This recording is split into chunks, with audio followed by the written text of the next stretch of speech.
buenas tardes. Bienvenidos a la Real Sociedad Económica de Amigos del País de Santiago.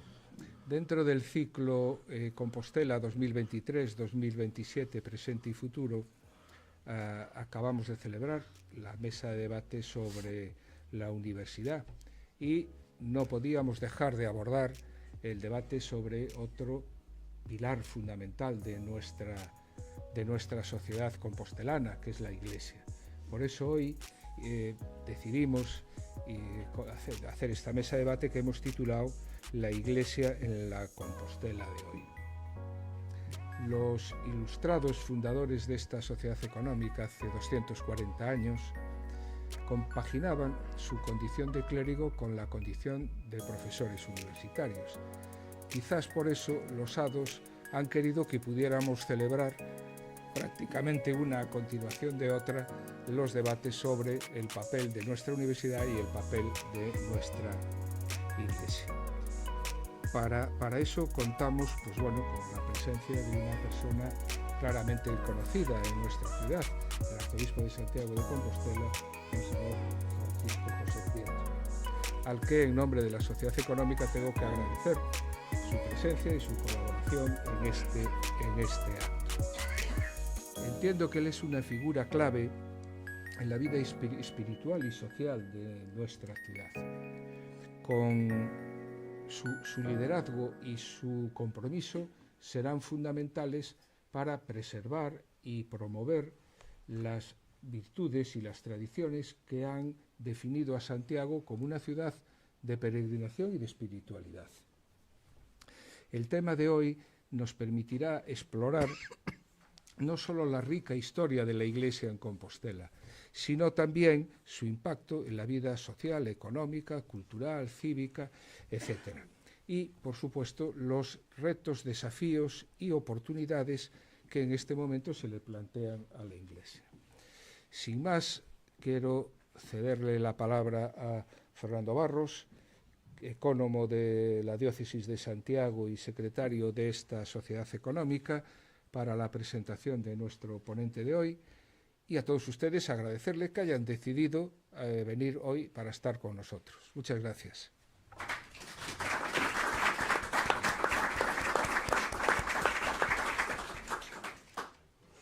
Buenas tardes. Me gustaría que antes de comenzar con la presentación del señor arzobispo, me gustaría en primer lugar agradecerle su total disponibilidad para estar en el día de hoy aquí, una vez que se lo planteamos. Así que muchas gracias, don Francisco.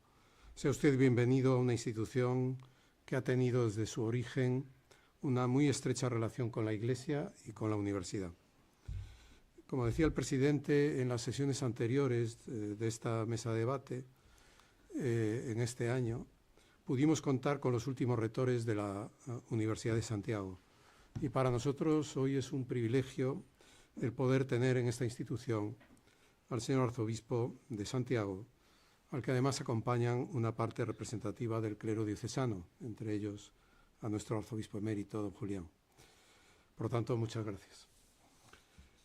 Monseñor don Francisco José Prieto Fernández cursó sus estudios eclesiásticos en el Instituto Teológico Divino Maestro de Ourense, centro afiliado a la Facultad de Teología de la Universidad Pontificia de Salamanca. Es licenciado en Teología Patrística por la Facultad de Teología de la Universidad Gregoriana de Roma y doctor en Teología Bíblica por la Facultad de Teología de la Universidad Pontificia de Salamanca. Fue ordenado sacerdote el 26 de junio de 1993 y desarrolló su ministerio pastoral en Ourense, compaginando las labores parroquiales con la docencia. Fue vicario parroquial de Santa Teresita, formador del Seminario Menor, administrador parroquial de Cádavos y Castromil, de Vilar de Astrés y de Carballeda, Torrezuela, Corna y Coiras, y vicario parroquial de San Pío X. En el ámbito docente fue profesor en el Instituto Teológico Divino Maestro y director del Centro de Ciencias Religiosas San Martín, así como profesor invitado en el Instituto Teológico Compostelano. Por otra parte, fue miembro de la Comisión Teológica Asesora de la Conferencia Episcopal Española y secretario del Consejo de Redacción de la revista Auriencia, publicación del Instituto Teológico Divino Maestro. Fue también capellán del monasterio San José Clarisas y vicario episcopal para la nueva evangelización de Ourense. El 28 de enero de 2021, el Papa Francisco nombró a Monseñor don Francisco José Prieto Fernández, obispo auxiliar de Santiago de Compostela, siendo su ordenación el 10 de abril del mismo año. El 1 de abril de 2023 se hizo público su nombramiento como arzobispo de Santiago de Compostela, tomando posesión el 3 de junio de ese mismo año. El 25 de julio de 2023, al presidir por primera vez la misa en honor a Santiago Apóstol, el nuncio en España le impuso solemnemente el palio como arzobispo metropolitano de la provincia eclesiástica de Santiago.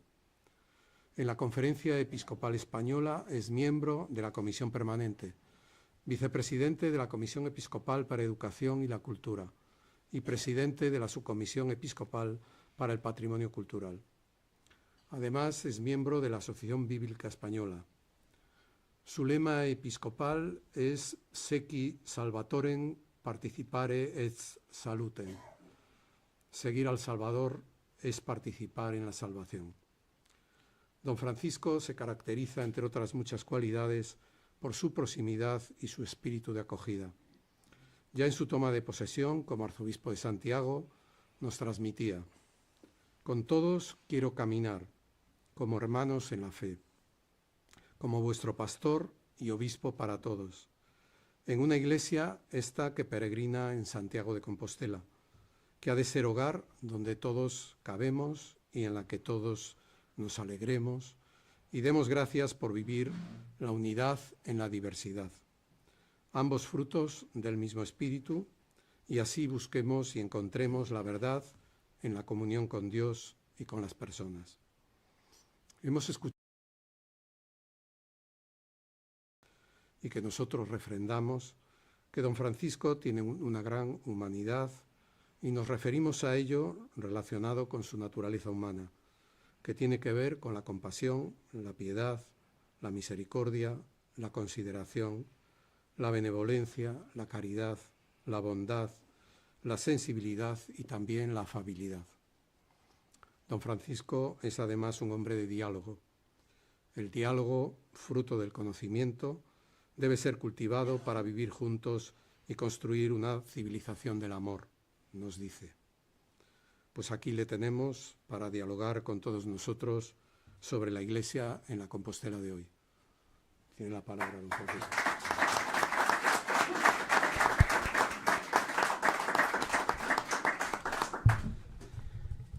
Muy buenas tardes a todos.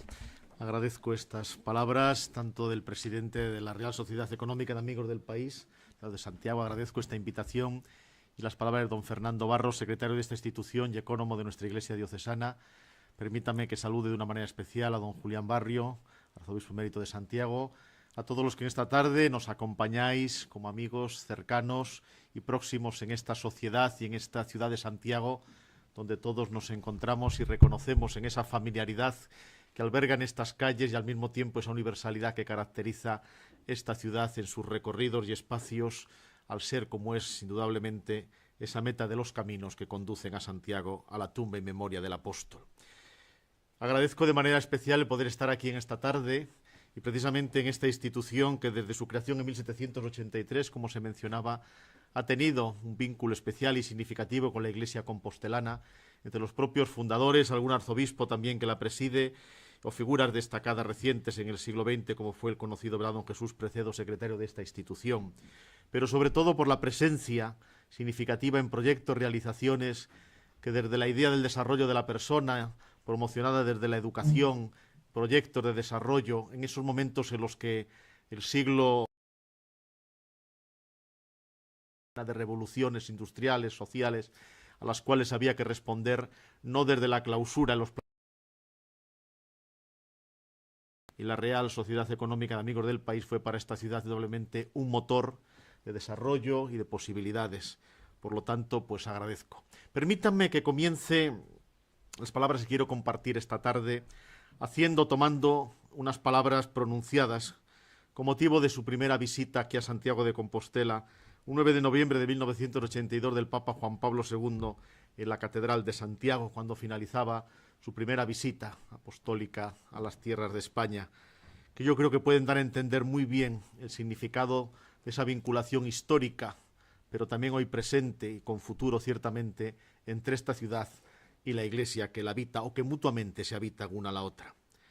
Decía el Papa en aquella ocasión, en 1982, este lugar tan querido para los gallegos y españoles todos ha sido en el pasado un punto de atracción y de convergencia para Europa y para toda la cristiandad. Su mirada se extiende, puse puntos suspensivos, y sigue aquellos caminos que ya desde la Edad Media han conducido y conducen a Santiago de Compostela. Europa entera se ha encontrado a sí misma alrededor de la memoria de Santiago, en los mismos siglos en los que ella se edificaba como continente homogéneo y unido espiritualmente. Por ello el mismo Goethe insinuará, entre paréntesis saben que es una insinuación que no está muy clara, pero nos quedamos con la idea acerca de que la conciencia de Europa ha nacido peregrinando a Santiago.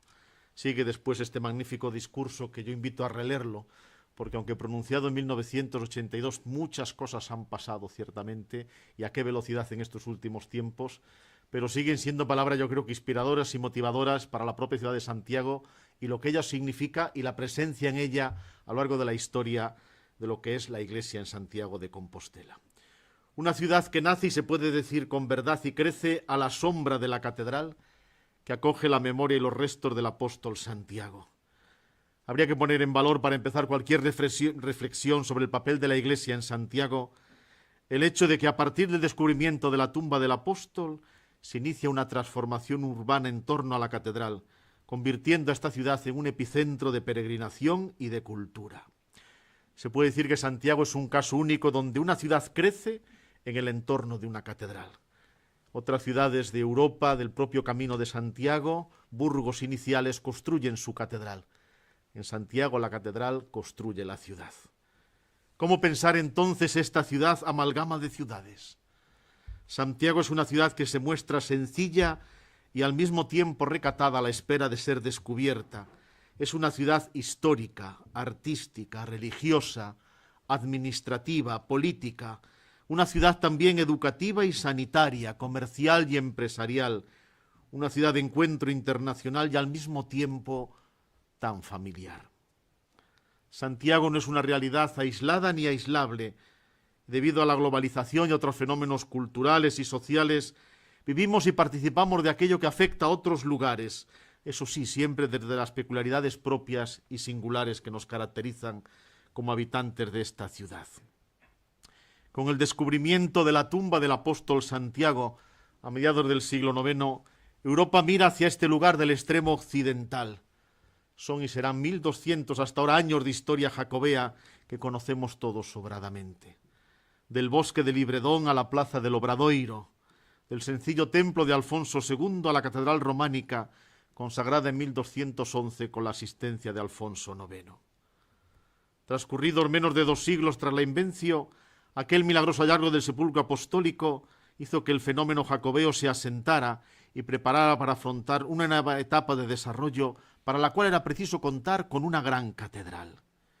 Este era un ambicioso proyecto de la Iglesia compostelana que contó con el apoyo de los monarcas de su tiempo y que en las centurias siguientes iba a configurar el templo que hoy en día podemos contemplar, rehabilitado, restaurado, esplendoroso, superados ya los 800 años de su consagración, acumulando reformas, renovaciones, que sigue siendo referencia para millones de peregrinos, de fieles, de turistas y visitantes, que cada año se acercan a esta esquina de la histórica Galaecia, a este Finisterre del mundo, donde siempre me gusta pensar que no acaba, sino que comienza, ¿verdad? No cabe duda en este fin del mundo que es inicio y horizonte de tantas esperanzas. Aquel primer esplendor de la ciudad se produce desde el siglo X hasta mediados del siglo XIII, y la tumba del apóstol y el fenómeno de la peregrinación jacobea hizo que Europa mirara hacia este occidente, hacia Santiago. Todos conocemos los grandes trazos de lo que fue la historia de la ciudad desde aquel momento. Una ciudad que se construye, como decía, a la sombra de una catedral, donde las contiendas entre el señorío eclesiástico y la burguesía van poco a poco generando, ¿verdad?, una ciudad que crece, aquel burgo medieval que conoce el románico y aventura el nuevo lenguaje del gótico. Vendrán siglos quizás después de decadencia, como saben, los siglos XIV, XV, XVI, los conflictos dinásticos, una Europa en guerra, hace que la peregrinación pierda una dimensión internacional y poco a poco se clausure la ciudad sobre sí misma, de tal manera que vendrán años de decadencia.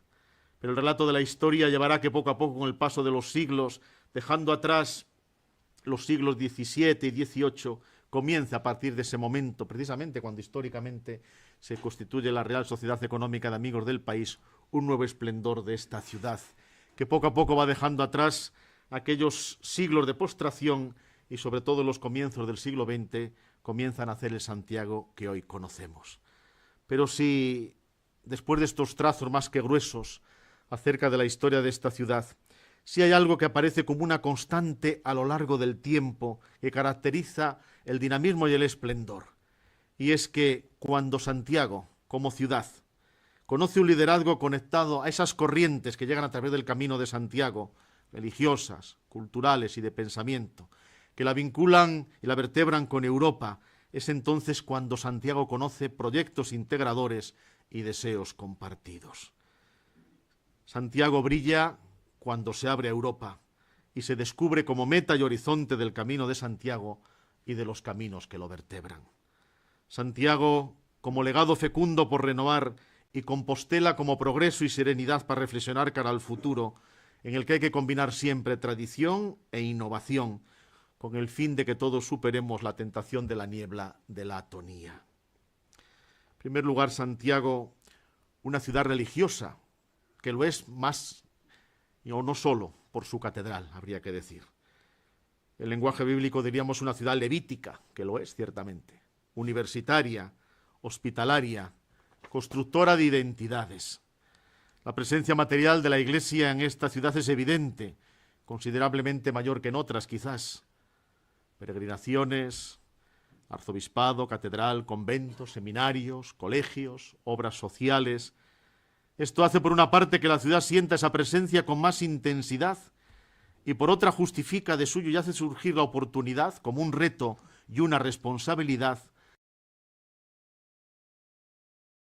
a reflexionar sobre las cuestiones que afectan e interesan a Santiago. Porque esta ciudad que construye la catedral y por tanto expresa lo eclesiástico de una manera muy significativa, es la misma iglesia que también impulsa la creación de esta universidad que actualmente tiene 20.000 alumnos y 42 grados que se pueden cursar en ella. Pero también es una iglesia que impulsa una obra hospitalaria y asistencial, los hospitales reales de San Roque, San Lázaro, o por no hablar incluso de esa configuración a lo mejor más discreta y no tan monumental, como es la iglesia que construye parroquia y barrio, ¿verdad? Construye identidades como el Sar, San Pedro, San Lázaro, Conxo o el Castiñeiriño. Segundo, una iglesia que vive en medio de la sociedad y es convocada también a interpretar los signos de los tiempos. Acogiendo aquella invitación del Concilio Vaticano II, la Gaudium et Spes, es la iglesia que mira hacia el mundo y el mundo que también mira hacia la iglesia. Y por eso la iglesia, cuando contempla a la humanidad, lo hace con una mirada lúcida y una mirada de fe, que quiere descubrir en ellas las huellas de Dios y al mismo tiempo potenciar todo lo humano. Porque no olviden que la tensión hacia lo divino ha de ser siempre tensión hacia lo humano, para que la tensión hacia lo divino no sea un mero escapismo y lo humano se pueda ver también transformado.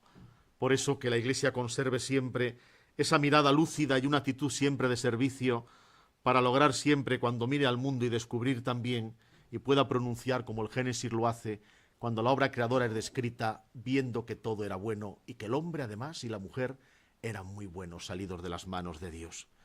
Pero todo eso lo hacemos en una época que no es una época de cambios, lo habremos escuchado muchas veces, es un verdadero cambio de época. Culturales, la palabra crisis ha tomado diversos adjetivos, económico, sanitario, familiar, social, pero indudablemente un momento en que los cambios están propiciando una época en la que parece que todo quiere construirse deconstruyendo, donde la libertad humana parece que tiene como una pretensión adámica de comenzarlo todo desde cero. Parece como de nuevo ese mito de querer jugar con el fuego de los dioses aparece como una tentación en la vida de los hombres. Lo hacemos en una sociedad que camina rápidamente lo que el filósofo norcoreano asentado en Alemania, Chul Han, califica como el enjambre digital, ciertamente, ¿verdad? Donde los individuos aislados, cito su obra en El enjambre de 2016, individuos aislados, carentes de alma, cerrados en un yo frente al nosotros, incapaz de una acción común o de manifestarse en una sola voz. Es curioso este diagnóstico tan certero de Chul Han en este momento, ¿verdad? En el enjambre digital, en red o enredados, ahí tenemos que estar. Los retos de la inteligencia artificial, ¿verdad? Cuando la Real Sociedad Económica, amigos del país, se hace presente, el mundo va a pegar un salto extraordinario en los comienzos del siglo XIX. Yo me ha gustado siempre compararnos, es una metáfora atrevida, original, pero todo lo que ahora mismo nos desafía desde el enjambre digital o desde la inteligencia artificial, yo quiero pensar que el mismo asombro, o quizás cabe mayor, cuando aquellos contemporáneos de aquel Santiago del siglo XIX vieron por primera vez una máquina de vapor, quisiera ver el estremecimiento que debieron sentir al ver que no tiraban bueyes ni caballos, sino una extraña máquina que echaba humo por una chimenea. Piensen que el cambio fue absolutamente un salto cualitativo. Lo mismo estamos viviendo ahora nosotros. No nos den miedo los cambios. Tengamos la hondura y la humanidad suficiente, el horizonte ético que haga capaz que esos cambios precisamente mejoren. El salto extraordinario que supuso pues aquel primer ferrocarril que esta sociedad promueve, cuando de Carril hasta Santiago se podía ir en tren con una máquina que iba tirada por caballos de vapor. Bueno, pues hoy son otros los caballos, otros los vapores, pero la humanidad no puede perder esa inteligencia natural que, mientras tanto, a la artificial, aunque la que califiquemos de inteligente, siga siendo la mano del hombre, quien la crea, quien la recrea y quien la sepa manejar, pero sin caer en la tentación de jugar con el fuego de los dioses. Afrontamos también retos referidos al relativismo cultural y religioso del tiempo en el que vivimos, ¿verdad? Donde pronunciar palabras tan severas y serias, como verdad, bondad y belleza, parecen difíciles ahora mismo de consensuarlas, no porque tengamos que establecer entre nosotros verdad, bondad y belleza, sino la capacidad de buscarlas y dejar que nos sorprendan, porque la verdad no se crea, se descubre, y en ella aparece la bondad y la belleza, de una belleza que por tanto es verdadera y por tanto bondadosa. Nos jugamos el ser de la humanidad, pero si todo consiste en una fluidez, en esa sociedad líquida de la que habla el filósofo polaco Bauman, ¿verdad? Donde los envases, los moldes se adaptan y los líquidos, por tanto, a ese envase que se elabora. Necesitamos vivir arraigados, no desarraigados. Necesitamos vivir vinculados, no enfrentados. Necesitamos ser personas con raíces sólidas, lo cual no quiere decir que levantemos muros o seamos rígidos. Por tanto, ahí también está la Iglesia ofreciendo esa visión que pone en el centro al hombre, a la persona humana, a la búsqueda de sentido para la vida. Y ahí precisamente es donde está ese lenguaje, y cuando digo lenguaje me refiero a palabra y gesto, por parte de la Iglesia, que quiere poner en el centro siempre la verdad más profunda sobre la persona, sobre el ser humano, sobre sus derechos, sobre su dignidad. El Papa Francisco recuerda con frecuencia en distintos ámbitos, cuando se dirige a ámbitos sociales, políticos, económicos, siempre hay una clave como un leitmotiv, como un eje de su mensaje, y es la persona en el centro. Y eso no es un humanismo, diríamos, simplemente horizontal, todo lo contrario. Es la expresión de mayor trascendencia, porque solo del hombre, dice la Escritura, que está hecho a imagen y semejanza de Dios. Y por tanto, un verdadero humanismo será siempre una expresión de un horizonte de trascendencia genuino. Como saben, la misión de la Iglesia es evangelizar, anunciar el Evangelio. Pero esto no es una acción proselitista, esto no es buscar adeptos, ni mucho menos. Toda acción evangelizadora hace que de ahí derive precisamente la acción humanizadora por parte de la Iglesia. Establecer una comunidad humana a la medida siempre de la persona y de su dignidad. Por eso cuando la Iglesia evangeliza, hace una propuesta y un anuncio sobre el hombre, sobre la persona, sobre el ser humano, hombre y mujer, sobre sus derechos inalienables, yo diría innegociables, ese fundamento donde nos reconocemos en el tú y en el yo para encaminarnos al nosotros de la sociedad. Por eso una propuesta teológica, lo es antropológica y cultural, porque es una visión del ser humano que a nadie se impone, pero que se comparte, porque creemos que en la verdad profunda de lo que somos, asoma la verdad de Dios sobre cada uno de nosotros. Y en la verdad de Dios descubrimos la verdad y la medida del hombre, ¿verdad? Desde aquel que se hizo carne como medida de la humanidad que nos recordaría y nos recuerda Gaudium et Spes. Se trata, a fin de cuentas, de promover una cultura de la vida, de toda la vida y de todas las vidas, de todas las edades y en todos los momentos, de todo hombre y mujer, de todo ser humano. Por eso, frente al relativismo que antes mencionaba, la Iglesia propone la centralidad de la persona desde la persona de Jesús y los valores morales y éticos que de ahí se derivan. Como antes mencionaba, frente a la sociedad líquida que también diagnosticó Bauman, necesitamos una vida arraigada, enraizada, donde la firmeza da estabilidad, pero no constituye rigidez, sino la capacidad suficiente de acogida para integrar desde la verdad que a todos nos tiene que aunar. Y ante el enjambre digital en el que a veces nos vemos todos enredados, como nos recuerda Chulhan, es preciso reivindicar la comunidad, lo comunitario. En un lenguaje eclesial y pastoral hablamos de la parroquia, ¿no? Pero todos saben que decir parroquia en nuestra tierra es más que referirse a un ámbito pastoral. Parroquia es raigambre, es vínculo, es familia, es espacio social, geográfico, es un espacio de comunidad, donde nos reconocemos en lo distinto, pero en la unidad que a todos nos une en una rica diversidad.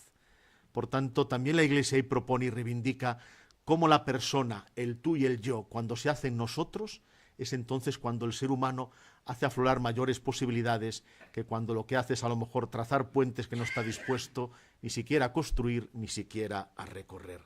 Por tanto, esa presencia de lo comunitario, de la parroquia, como antes señalaba, ¿no? Como muchos barrios precisamente de esta ciudad de Santiago y de otras ciudades nacen precisamente en torno a esa parroquia que los configura y les da una identidad también social y civil.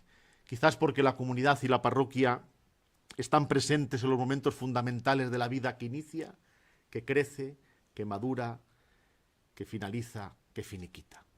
Ahí está presente la comunidad acompañando las etapas desde que la vida nace hasta que la vida se abra a la trascendencia, a la presencia de Dios. Y por tanto ofreciendo consuelo, esperanza y apoyo espiritual. Y un tercer momento que despliega precisamente esta acción evangelizadora como una acción humanizadora. Pensar en comunidad, siendo testigos de la misericordia.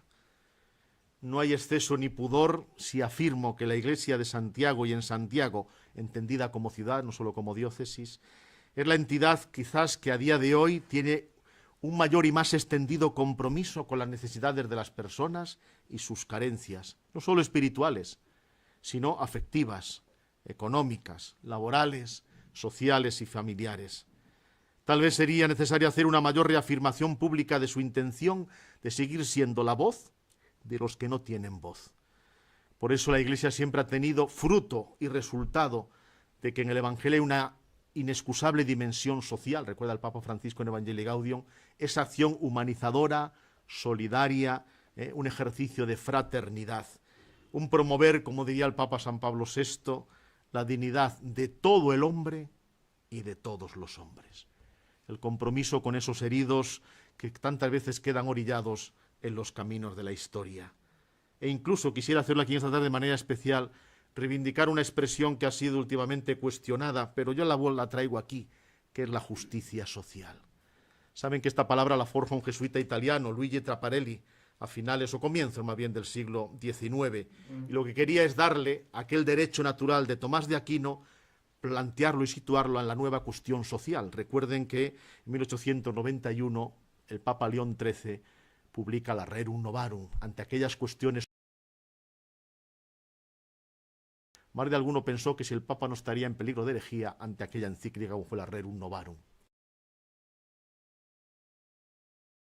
de la que Julián Marías decía que el siglo XX no se comprende si no se tiene en cuenta lo que es social. Así entendida, la justicia va de la mano de la igualdad, y ambas aparecen como principio y meta de la ética. La justicia social es mucho más que una de las 4 virtudes cardinales. La sociedad en su conjunto y el Estado en particular, en su diversa expresión de administraciones centrales, autonómicas, locales, etc., deben procurar el equilibrio y la equidad entre la población, garantizar la inclusión y el derecho a un desarrollo humano integral para todos y cada uno de los seres humanos en un contexto medioambiental armónico y sostenible. Las injusticias de este mundo, que tienen nombres y rostros concretos, que se ven afectados por estas injusticias, son las que están a la base de este amplio movimiento de justicia social, incluso antes, pero es verdad que con él es el primer, diríamos, paso de sistematización de la llamada doctrina social de la Iglesia. Allí donde existe un sistema sanitario, un sistema educativo y un sistema de protección social público y de calidad, es por la fecundidad de esta categoría moral, la justicia social. Y la justicia social es un imperativo ético universal que está y debe estar en el ADN del catolicismo. No se puede ser católico sin aceptar este postulado. Nos jugamos el futuro de la humanidad en una civilización decente. Y esto no es retórica, ni buenismo, ni mentalidad apocalíptica. Es compromiso por el hombre, por la fe en Dios. Y aquí cabría mencionar algún elenco de todas esas realidades, cómo después se despliegan estos principios de la doctrina social de la Iglesia y de la justicia social y de la procura del bien común, ¿verdad? Mencionamos Cáritas, ¿verdad? Cáritas es sensibilización, es acción y es denuncia. Cáritas es asistencia humanitaria a los menores, a los mayores, a las familias monoparentales, al apoyo educativo, búsqueda de empleo a través de programas de inserción laboral, programas de acompañamiento a mujeres maltratadas, trata de mujeres. Pero también hay otras realidades que se expresan en esta sociedad de Santiago a través de la cocina económica, por ejemplo, ¿verdad? O lo referido a los sin techos, por ejemplo, el albergue de Juan 23, o el acompañamiento a nuestros mayores. Ayer, y pongo aquí al lado la palabra soledad, ayer por la mañana tenía lugar un encuentro formativo de los trabajadores y voluntarios de Cáritas sobre la soledad, la pobreza más radical que ahora mismo se está detectando y que cuesta detectarla, pero que se convierte en el muro en el que tanta gente, no solo en el rural, sobre todo en nuestras ciudades, y una ciudad como Santiago, también acontece la soledad. En cualquier edad se sorprenderían en el enjambre digital la soledad de nuestros adolescentes, por ejemplo. Pues ahí estuvo Cáritas formando y precisamente reflexionando cómo acercarse a la soledad, quizás a lo mejor la de nuestros mayores, porque esto cuando la vida no te da casi posibilidades ni fuerzas naturales para afrontarla, pero ahí tienen esas residencias de mayores presentes en nuestra ciudad y a lo largo de todo el territorio diocesano. Por mencionar otras realidades de exclusión social, prostitución, consumos, adicciones, ahí está presente Cáritas con sus trabajadores y con el voluntariado como una escuela de vida. Y el fomento de la formación integral de la persona, escuelas y colegios, ¿verdad? Cuántas instituciones educativas y formativas, muchas de ellas ya seculares en la ciudad de Santiago, han formado a tantas generaciones, ¿verdad?, de niños, de adolescentes y de jóvenes. Por no hablar también de esa realidad, Cáritas está ahí como rostro de la acción sociocaritativa de la Iglesia, pero también otras ONGs vinculadas a la Iglesia, por ejemplo, Manos Unidas, Entre Culturas, Interred, etcétera. O la presencia también de la Iglesia, históricamente promocionó la constitución de la Universidad de Santiago de Compostela, pero sigue estando presente en el ámbito universitario a través del Instituto Teológico Compostelano como centro agregado a la Pontificia de Salamanca y lo mismo el Instituto de Ciencias Religiosas, que se busca a través de una serie de jornadas y encuentros propiciar ese diálogo tan necesario entre fe y cultura, ¿verdad?, para que procuremos entre todos que no siga habiendo esa ruptura, que no la debe haber, ni entre fe y cultura, ni entre fe y razón. Ahí no hay un diálogo opuesto. En todo caso, el diálogo podría ser entre creyentes y no creyentes, pero entre fe y razón no hay un diálogo opuesto, hay una convergencia. Porque ¿qué haría la fe sin una razón que se pregunta a sí misma por Dios? ¿Y qué haría la razón sin la fe? Quedarse en un horizonte muy pequeño y muy pobre. Ambas se necesitan. Este era un tema muy querido, como saben, del Papa Benedicto XVI. Y efectivamente, si la razón no se pregunta por Dios, la fe se puede hacer un fundamentalismo. Y si la razón no se abre a la fe, se puede quedar en un puro tecnicismo. Ambas se enriquecen y se encuentran. Y por qué no, también sacar la cuestión, por ejemplo, del patrimonio material e inmaterial de la Iglesia. Es un elemento de reflexión en estos últimos tiempos en Santiago acerca de la presencia, ¿verdad?, de un patrimonio notable, significativo, y de cómo poder establecer también cauces de colaboración con las administraciones públicas y con las empresas privadas, sobre todo porque a lo mejor podamos buscar vías que le den como una segunda vida de servicio a la ciudadanía, centros de día, residencias de estudiantes, vivienda social, Más allá del camino que se pueda elegir y que mayor encaje con los fines de la Iglesia, la reflexión habría que abordarla, por un lugar, los costes de conservación, evidentemente, pero al mismo tiempo la necesidad de que todo este patrimonio encuentre y siga encontrando un cauce que presente en la sociedad en cuanto conservado y rehabilitado pueda seguir prestando también un servicio, además del cultural y religioso, expresión de lo histórico y lo cultural. Mencionar nuestra catedral con una restauración esplendorosa y brillante que está ahí para ser contemplada, pero también para que siga evocando lo que ello significa, ¿verdad?, como llamada la trascendencia, y todo el otro patrimonio que está presente en nuestra ciudad de Santiago, o un patrimonio que se recorre y se hace camino a través de los caminos de Santiago, aquí convergen, pero todo ese patrimonio inmaterial de celebraciones y fiestas populares de carácter religioso que tan significativas son para la vida de nuestra ciudad, o las mismas cofradías en esta Semana Santa compostelana que está empezando a recorrer un camino con bastante interés y logrando ya una presencia celebrada en la calle donde todos pueden sentirse invitados a participar en ese mensaje de evangelización de Jesús de Nazaret. Y finalmente este Santiago, que podríamos denominarlo atrio de los gentiles, como gran espacio abierto, daría de por sí para otra conferencia, otro encuentro, todo lo que sería hablar de la peregrinación, ¿verdad? Lo que esto significa. Un elemento importante, significativo. Quizás al menos desde la Iglesia y como arzobispo mi preocupación en este momento es cómo podemos procurar cuidar. Yo reconozco que el camino es una realidad donde distintas capas se van superponiendo una con la otra, pero indudablemente tiene una raíz que no podemos perder si queremos, estando la raíz sana, el árbol sigue produciendo frutos, esas raíces religiosas, cristianas, que explican el camino de Santiago, en una identidad que se ha ido enriqueciendo desde el punto de vista histórico, cultural, multi, en todos los sentidos multi que ahora empleamos, multirreligioso, multiétnico, etcétera, pero la raíz no la podemos perder de vista y por tanto un camino cuya identidad estamos convocados a preservar como un desafío y una responsabilidad. Y acompaño unas reflexiones finales, porque yo creo que lo más importante pueda ser el diálogo que podamos tener ahora entre nosotros. El camino y su meta, los caminos y la tumba del apóstol Santiago, se presentan como un gran espacio abierto y un horizonte en el que caminan y hacia el que se encaminan los que buscan y los que no buscan, los inquietos, los indiferentes, los creyentes y los no creyentes. Y en ese camino debemos suscitar la pregunta por el sentido de la vida y por su horizonte trascendente. El camino es también ocasión para buscar a Dios y dejarse encontrar por Él, que nos aguarda al final en la meta.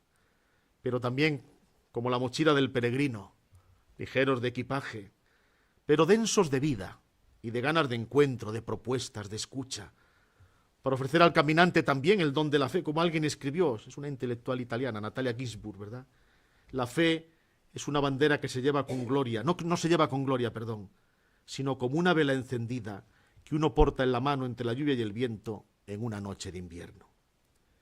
Cuando en los programas electorales la noción del bien común ha sido sustituida por la de interés general, que en absoluta es sinónimo de la primera, cuando se han cumplido 2 años de la guerra en Ucrania, la Tierra Santa sigue siendo tierra quemada en un dramático conflicto y Europa parece cansada y deprimida, cuando el desarrollo de la inteligencia artificial se ha acelerado y genera una gran incertidumbre, entonces, precisamente ahora, nuestro presente, los católicos, los que habitamos esta ciudad de Santiago, tenemos que comprometernos con la mejor política, esa que está verdaderamente al servicio del pueblo, del bien común y de la fraternidad.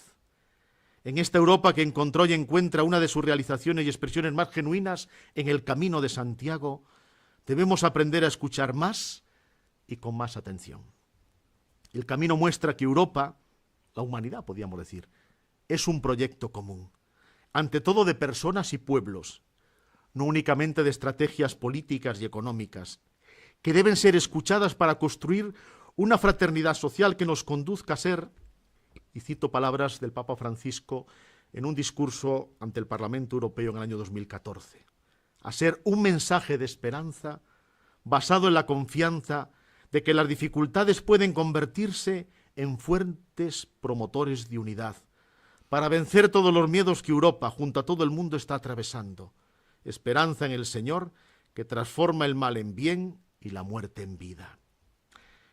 El Dios hecho carne nos enseñó que los rostros son más importantes que las ideas y que no podemos separar a Dios del prójimo, porque nos debemos amar en aquel que nos amó primero.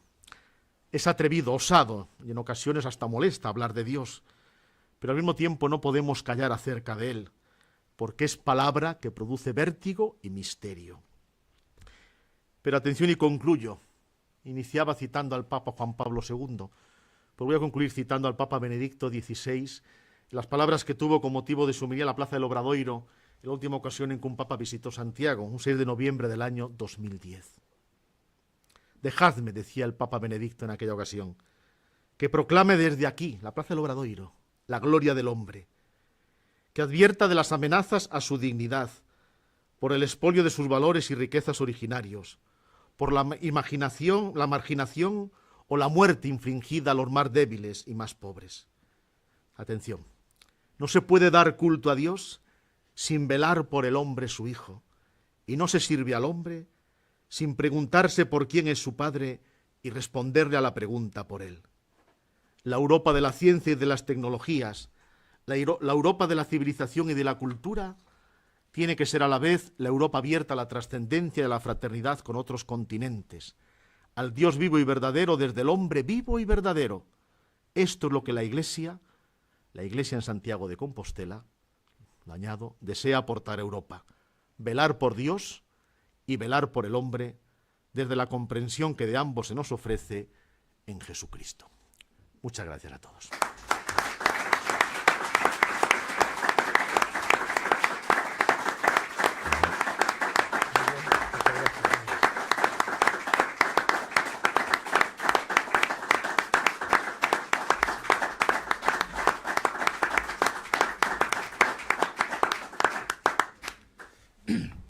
Como es habitual en este ciclo, abrimos un turno de coloquio para que cada uno plantee sus inquietudes.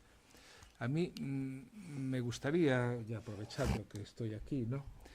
Me gustaría plantear un temor, pero lo pongo en contexto. Más allá de la labor pastoral y social de la Iglesia, que es innegable y forma parte de su ADN y quizás sea prioritaria, no cabe la menor duda de que es un actor urbanístico, con un patrimonio arquitectónico en esta ciudad, usted lo citaba expresamente, fundamental. Yo a veces cuando paseo por estas calles maravillosas en donde se ven monasterios, conventos, iglesias, algo inédito que asombra al mundo entero, me pregunto que entre la crisis de vocaciones y el desapego de la juventud, ¿qué va a pasar con toda esta arquitectura fantástica dentro de unos años? Lo enlazo con el título de nuestro ciclo, Presente y Futuro. El presente lo conocemos, lo sabemos valorar, pero ¿qué idea tiene la Iglesia? ¿Cuál es su plan estratégico para todo este patrimonio que tiene? Bueno, no quisiera confundir deseos con realidad. Claro que evidentemente uno alza la mirada, no hace falta alzarla mucho, y Santiago evidentemente en su solar histórico fundamentalmente pues tiene una presencia indiscutible. Nuestra catedral, basílica, San Martín Pinario, el monasterio de San Pelayo, Mercedarias, Carmelitas, Clarisas, las Dominicas, Seminario Menor de Belvís, en fin, bueno, ahora mismo si algunos se me quedan, nuestras parroquias, porque son, bueno, es que basta hablo siquiera de los monumentos de una dimensión mayor, claro. La preocupación la tenemos ahí y el esfuerzo es importante. Un esfuerzo que ha de ser compartido. En primer lugar, claro, la preocupación nuestra como Iglesia en cuanto al cuidado y la preservación, que podemos, como decíamos antes, y se han hecho, y la catedral es un ejemplo precisamente de financiación compartida, esfuerzo de entidades públicas y privadas, en otros ámbitos así se procede, ¿no? Porque evidentemente la Administración tiene una responsabilidad sobre un patrimonio que lo es religioso, pero también histórico y cultural. Ahora, mi pregunta es también, claro, de cara al futuro. De tal manera que tenemos una responsabilidad de lo recibido para entregarlo, pero no para que se nos conviertan, claro, nuestras iglesias, catedrales o monasterios únicamente, diríamos solamente en espacios que almacenan una memoria histórica, sino que tienen que seguir siendo lo que hizo posible que con el paso de los siglos llegaran hasta nosotros, que eran espacio de encuentro, de celebración, espacio donde la fe se vivía, y donde también se alimentaron y crecieron otras realidades pues, que han sido, ¿verdad?, muy fecundas para la ciudad de Santiago. ¿Cómo hacer eso posible, verdad? Por una parte, preservar y eso es un esfuerzo muy grande, muy notable, y quienes están más en ello directamente lo podrían decir mejor que yo, porque uno se da cuenta de que cuando se concluye primero se inicia un proyecto de restauración, rehabilitación, se busca financiación, se lleva adelante, esperamos que pase el tiempo y eso concluye y al final se entregue, bueno, para que no sea un espacio vacío y paredes muertas, pues tendríamos que buscar, ¿no? Evidentemente, en cuanto a lo que se refiere a la crisis vocacional y lo que pensamos, por ejemplo, en no pocos de los monasterios que tenemos en nuestra ciudad de Santiago, pues, a veces hay relevos muy sugerentes. Por ejemplo, recientemente, después de más de 200 años, pues dejó estar entre nosotros una comunidad de carmelitas descalzas. Pero vino una comunidad joven, inspirada en la espiritualidad del Carmelo, de origen colombiano, hermanos contemplativos del Carmelo, y ahí está, y han continuado. Y continúan, y el convento del Carmen permanece abierto, y su presencia pues revitaliza la ciudad de Santiago y la acogida al peregrino. Nuestra catedral ahora mismo, la catedral de Santiago en sí misma, es verdad que ya requeriría pues como una especie diríamos, de reflexión propia, pero ahí la tienen. Para la catedral llega el fiel, el curioso, el turista, el peregrino, el visitante, el que pasa toda la visita haciéndose selfies, pero en cambio el que se detiene durante un rato y contempla, y la catedral sugiere, bueno, es un espacio vivo, ¿verdad? Un espacio habitado, sobre todo, bueno, pues evidentemente habitado por la trascendencia del creyente que allí están, pero todo aquel que llega, seguro que algún interrogante le suscita. Bueno, hay posibilidades, después hay usos, ¿no?, que pueden ser, y en eso también, ¿verdad?, se está trabajando en proyectos también desde el propio arzobispado y de la Delegación de Economía y responsable de Patrimonio, bueno, pues que puedan revertir en centros sociales, centros de día. En la ciudad se está trabajando en algunos, en otras parroquias, en otras ciudades y en otras villas de nuestra diócesis también se busca. El reto es grande, y en este caso la varita mágica yo no la tengo, reconozco. Por eso digo que no quiero confundir los deseos con la realidad, pero que tengamos la preocupación, no el agobio, pero sí la preocupación, y por tanto que entre todos generemos la respuesta, porque en este caso no solamente la Iglesia la debe dar, también quizá la sociedad puede ayudarnos también a una respuesta creativa y que beneficie a ese bien común que hace un rato invocaba. Muchas gracias. Incidiendo en la misma preocupación que de la crisis de vocaciones que planteó el presidente de esta institución, yo iría un poco más allá, porque esta crisis de vocaciones va a hacer que en las centenares de parroquias que hay en Galicia no haya quien imparta los sacramentos, no va a haber quien enseñe el Evangelio. Entonces, ese plan estratégico de la Iglesia para este problema sí que me preocupa más, bueno, que también de la conservación de los monumentos históricos. Pero, ¿qué pasa, sobre todo en regiones como Galicia? Usted es arzobispo metropolitano, ¿verdad? Que abarca casi todo. Ese es un problema importantísimo. Bueno, no, pero sí, hay planteamiento. Bueno, la expresión de plan estratégico, nuestro lenguaje diríamos nuestros planes pastorales, de verdad, pero efectivamente son planes estratégicos. Está al centro, y ese es el eje de la preocupación ahora mismo de la Iglesia diocesana, de la que tengo la responsabilidad inmediata como obispo arzobispo, y al mismo tiempo la comparto como arzobispo con mis hermanos de las otras 4 diócesis de Galicia. La archidiócesis de Santiago de Compostela tiene 1070 parroquias, ¿verdad? Geográficamente, ya después de estos 2 años de auxiliar con don Julián, y digo que ya me he hecho mi GPS geográfico diocesano. Yo a veces, cuando uno vas para aquí, para allá, y de repente te acercas a Fene, sitúan Fene, ¿verdad? Fene, Perlío, bien.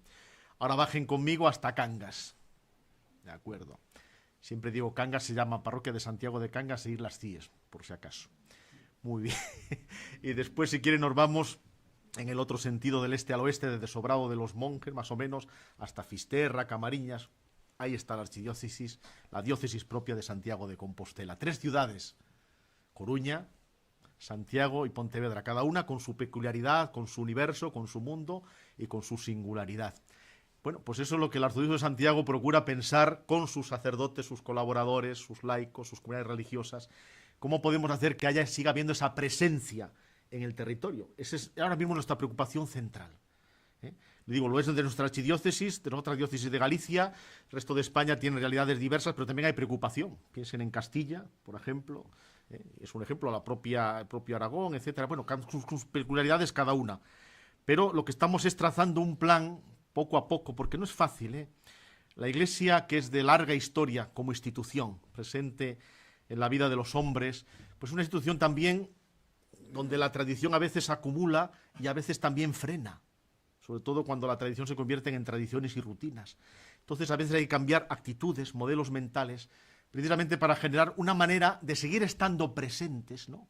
Porque es verdad que hoy uno alza la mirada, no solo en Santiago, cualquier paisaje de nuestra tierra y vemos campanarios, ¿verdad? Vemos campanarios. A lo mejor escuchamos menos las campanas, pero los campaneros los vemos. Significa una presencia histórica. Pero nuestras parroquias siguen siendo parroquias, comunidades vivas, realmente vivas, ¿no? ¿Qué es una parroquia? Pues ya pensamos en el templo, en el cementerio, el santuario, la capilla. Es la comunidad de personas. Y claro, ahí hay que estar. Despoblada, quizás mayormente, concentrada. Curiosamente, Galicia cada vez más es más urbana. Galicia se está urbanizando. Entonces tenemos una concentración de población. Entonces la apuesta pastoral tendrá que ser buscando estrategias de concebir cabeceras de referencia en torno a las cuales las parroquias, sin perder su identidad canónica, civil, histórica, sigan estando y sigan sintiéndose en su identidad propia, pero no aisladas, sino integrando cada vez más unidades que nosotros llamamos pastorales o parroquiales, la nomenclatura varía, donde haya un equipo de trabajo. Y cuando digo equipo, pues me refiero a los sacerdotes, 1, 2 o 3, dependerá de la densidad de ese espacio pastoral que queremos atender, con la colaboración corresponsable de nuestros laicos y laicas, de las comunidades religiosas donde las hubiera, que hay una gran presencia de la vida religiosa en la archidiócesis de Santiago, y entre todos, pues, hacer esa presencia para que la fe se siga celebrando, la fe se siga anunciando y la fe siga teniendo esa dimensión sociocaritativa. Al mismo tiempo, las comunidades que se van a preocupar también, porque lo ven y les duele, ¿no?, de que sus templos, sus tejados estén bien, las humedades no agrieten nuestras paredes o destrocen nuestros retablos o la bella imaginería o iconografía o toda la belleza de arte también que contienen nuestras parroquias rurales. En eso estamos y quizás hoy sea la preocupación central, en torno a la cual, como ve, aparece toda una serie de preocupaciones, pero ese es el eje, ¿no?, ese seguir, porque a fin de cuentas, cito de nuevo a Pablo VI, la Iglesia solo existe para evangelizar. ¿Qué obviedad? Pues hay que recordarlo. Todo está en función de eso. Entonces, ¿cómo seguir siendo esa presencia evangelizadora y también humanizadora? Porque las parroquias han sido cauce de humanización. La presencia de los monasterios en el rural, sobre todo, lo que han supuesto, ¿verdad?, para el desarrollo de tantos cultivos y explotaciones que hoy están porque en su origen vinieron desde ahí. ¿Cómo seguir siendo significativos, humanizadores y transformadores? Eso estamos. Gracias.